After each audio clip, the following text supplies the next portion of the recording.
केंद्र रेल मंत्री अश्विनी वैष्णव आज बालेश्वर में नुआ स्टेशन और मेमू ट्रेन लोकार्पण करिसेंती।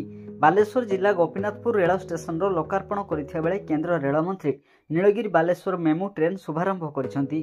ट्रेन को नीलगिरी रे पताका देखाई शुभारंभ करिसेंती रेल मंत्री अश्विनी वैष्णव। एही अवसर में रेल मंत्री कहिसेंती नीलगिरीवासी दीर्घ वर्षर स्वप्न पूरा होईछि। बालेश्वर गोपीनाथपुर नीलगिरी मेमू ट्रेन चली। एही ट्रेन रे 8टी बगी रहिथिया बेले मोट 16 किलोमीटर एही ट्रेन चलाचल करिवो। एही ट्रेन रे महिलांक पई स्वतंत्र बगी रहिछि। 3टी मेमू ट्रेन प्रतिदिन एही लाइन रे चलिवो।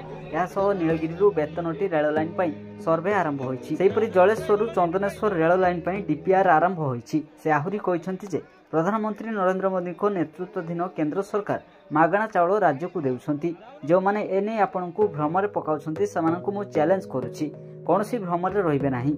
मोदी जो काम हाथ को नियंती ताकू संपूर्ण करती। बालेश्वर रेलर विकास लगी समस्त प्रकार चेष्टा चली। खंतापड़ा रेलवे ओभरब्रिज निर्माण हेबो बोली से घोषणा करिसेंती।